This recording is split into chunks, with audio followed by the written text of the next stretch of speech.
देव ऋषि नारद जी के बारे में एक कहानी मुझे सुनाई, बच्चों को सुनाई, और वो कहानी मैं चाहती हूँ कि आपके समक्ष भी रखूँ।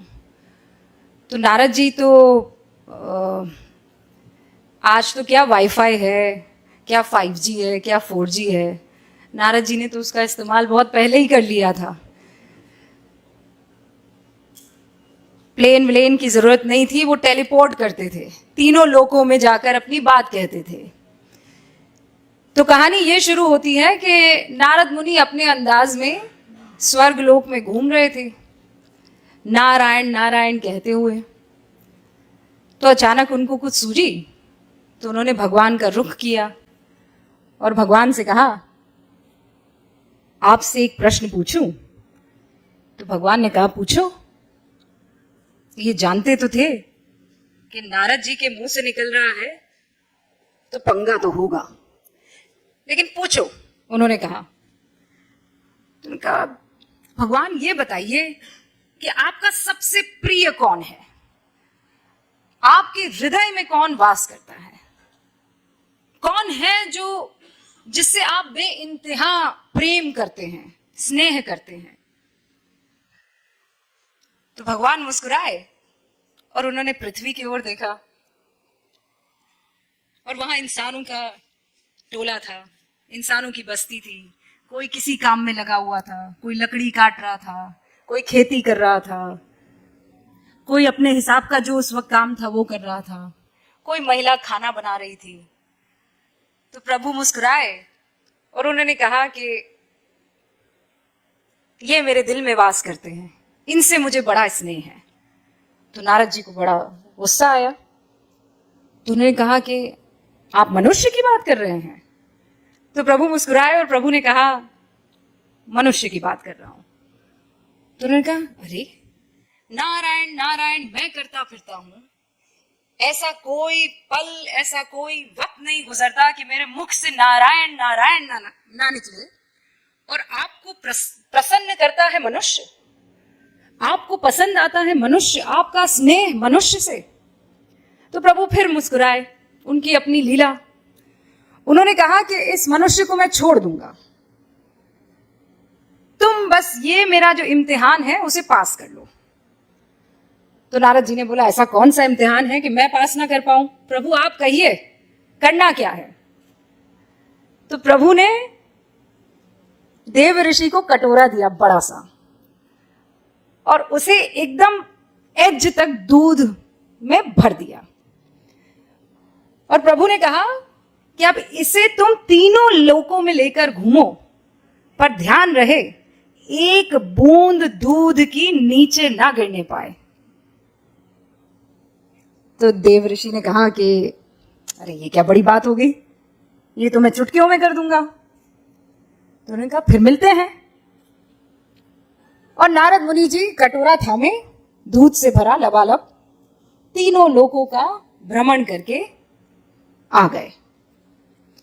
प्रभु के सामने पहुंचे, प्रभु मुस्कुराए, कहा, लौट आए? तो नारद जी ने दानी हुई भुओं के साथ कहा, प्रभु लौट आया, एक भी बूंद ना गिरी? तो उन्होंने कहा, ना, एक भी बूंद किसी लोक में ना गिरी। कहा, ये तो बहुत ही गजब हो गया, इस बीच तुम मेरा नाम लेना कैसे भूल गए? तो उन्होंने माथा पकड़ा, उन्होंने कहा, प्रभु ये तो बड़ी गलती हो गई, मैं सोच रहा था कि दूध ना गिरने पाए, मेरा तो सारा ध्यान दूध के कटोरे पर था, नारायण तो मुख से निकला नहीं। तो प्रभु फिर मुस्कुराए और प्रभु ने कहा, इसीलिए मुझे मनुष्य पसंद है। वो जिंदगी की हर तकलीफ से जूझता रहता है, वो हर मुश्किल से हर रोज गुजरता है, उसकी जिंदगी के कटोरे में परेशानियों का दूध लबालब है, लेकिन फिर भी वो मेरा नाम लेना नहीं भूलता है।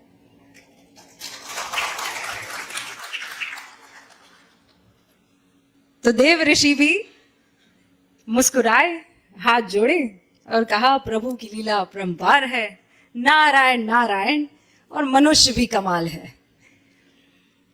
आज जब मैं दिल्ली से यहां का सफर कर रही थी तो एक बार फिर से देवऋषि नारद मुनि मेरी आंखों के सामने थे, मेरा बचपन मेरे सामने था और वो बुजुर्ग हिंदी की टीचर जो इसी अंदाज में कहानी कह रही थी और मुझे लगता है इससे बेहतर कह रही थी वो, और मैं टक टक ही लगाए उन्हें सुन रही थी और ये जानने की कोशिश कर रही थी कि कौन बेहतर होगा, मनुष्य कि देव ऋषि नारद मुनि। लेकिन प्रभु की लीला। अब इसे आप कट्टू जोड़ दीजिए पत्रकारिता में। हाँ, हमें करप्शन उजागर करना है, देश की नीतियों पर, तमाम तरीके की राजनीति पर, हर तरीके की कवरेज करनी है, क्राइम भी हो रहा है, महिलाओं के उत्थान की बात करनी है, समाज के कल्याण की बात करनी है, तो ये कटोरे में दूध है। लेकिन क्या इस बीच मैं इस धरा के कल्याण को भूल जाऊंगी? वो भी मुझे ध्यान रखना है। और एक पत्रकारिता का उसूल हमें सिखाया गया था, सत्यम शिवम सुंदरम। लेकिन सत्य हमेशा सुंदर हो ये जरूरी नहीं है। और जिस दिन मेरे पत्रकार बंधुओं ने ये समझ लिया, ये जान लिया कि सत्य कड़वा होता है और उसे पीना भी सीखो और उसे पिलाना भी सीखो। कई बार ये दुखी कर सकता है, लेकिन अगर सत्य को अपनाएंगे नहीं तो फिर आगे बढ़ नहीं पाएंगे। वो कहते हैं या तो आप इस तरफ आ जाती हैं या इस तरफ आ जाती हैं, कोई ग्रे एरिया भी छोड़ दीजिए। लेकिन जब आप धरा की बात करते हैं तो वहां कोई ग्रे एरिया छूटता नहीं है, फिर तो सच होता है या झूठ होता है। और हर बार आज के दौर में मैं ये महसूस करती हूं, क्योंकि आप सभी लोग सोशल मीडिया पर होंगे, आप कुछ लिख दीजिए, आपके ऊपर बौछार होने लगती है। प्यार कम होता है, नफरत की बौछार ज्यादा होती है। तो क्या वो आपको कुछ कहने से रोक देगा? ये आपको तय करना है। क्या उन गालियों से आप सत्य सामने रखना छोड़ देंगे? ये आपको तय करना है। और मैं हमेशा अक्सर जहां जाती हूं ये कहती हूं कि मैं आइसक्रीम नहीं हूं कि जिसे देखकर, जिसे सुनकर हर कोई खुश हो जाए। मैं एक पत्रकार हूं और पत्रकारिता में दो पक्ष ही होते हैं। अक्सर ये सिखाया जाता है कि पत्रकारिता में आपको अनबायस्ड होना चाहिए,